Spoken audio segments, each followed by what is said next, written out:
I just went and saw the Five Nights at Freddy's movie yesterday, and all I can say is that this movie is really a treat for the people who love the franchise.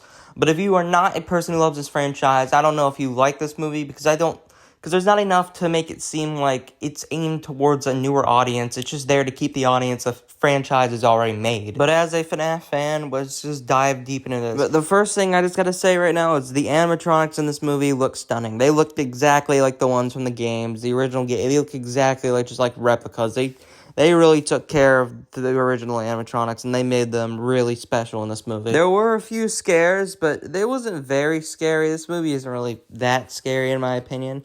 The only thing that was truly scary was a few jumps that, like, they really tried to make you jump out at, but I'm not trying to spoil anything. There was surprisingly a lot of gruesome scenes in this film, though.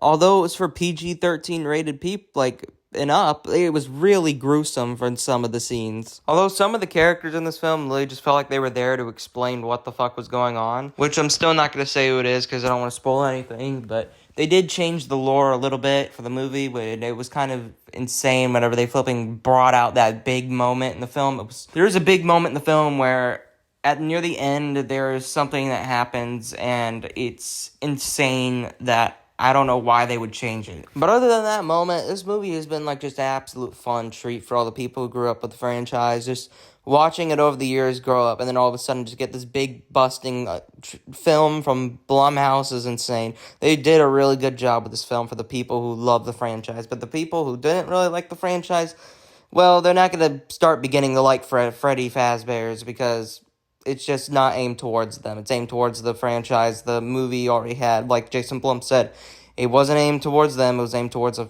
fans of the franchise. I'm not going to say, but they did change Michael's story up a lot in this film as well. Michael's story changed drastically. Like, I mean, to the point where I don't even know if he's like the same character from the games or not anymore. I think they really did try to change him from the games, but he feels like a completely separate character from the games. The pizzeria itself looked like just something out of a dream, man. The thing looked like an actual place you would be able to go to and visit. It's just insane how detailed it was. The fight, like, literally, it just looked so trash, and then they cleaned it up a bit, and it just looked so like an actual Chuck E. Cheese restaurant you would go to, but it's just Freddy Fazbear, so it looks like just a bunch of fun. I wish I could go there. Next person, who I'm not even going to say, is William Afton. This may be a minor spoiler, so just cut out. William Afton in this film, he's exactly like I thought he was going to be. He just felt like he's the same exact person he would be in the games. But I'm not going to say what he did or what happened. I'm not trying to spoil the whole entire film. I'm just trying to say William's in this film.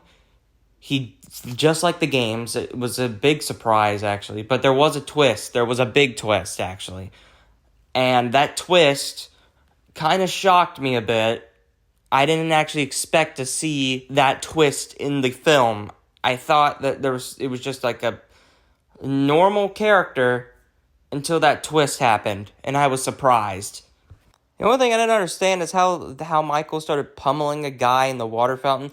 See, I'm just going to say at the beginning, Michael starts beating the shit out of a guy in the water fountain because he thinks he's kidnapping somebody, but he actually wasn't. It was just he started beating the shit out of the guy in front of his own son, which was insane. But with the trauma he had in the film, I do respect, like, if as the film goes on, you'll see why I think he did it. There's a motive to reason he did it.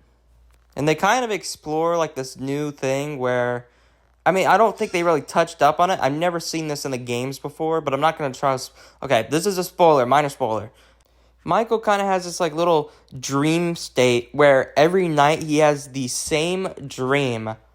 And I'm not going to spoil what happens in the dream, but it's traumatic to him. Every night he dreams the same traumatic dream, and every night he tries to find out why it happened and he tries to find each individual detail to see if he can figure out what happened and solve what happened. But I'm trying not to go into details about it because I know people want to see the movie, so I can't really say anything without spoilers, so I'm not going to say anything at all at this point. But yeah, this film in general, it really feels like they made this just for the fans. It feels like they really took in mind what the fans loved and how they would go about creating this film, and they really took their time and made something really impressive for all the fans to love.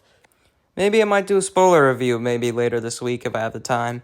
But I give this film 8 out of 10 for FanBase, and if you're not a fan of the film, I give it maybe 5 out of 10. It wouldn't be the most impressive thing to you if you weren't really a big FNaF fan. You wouldn't know what the heck is going on.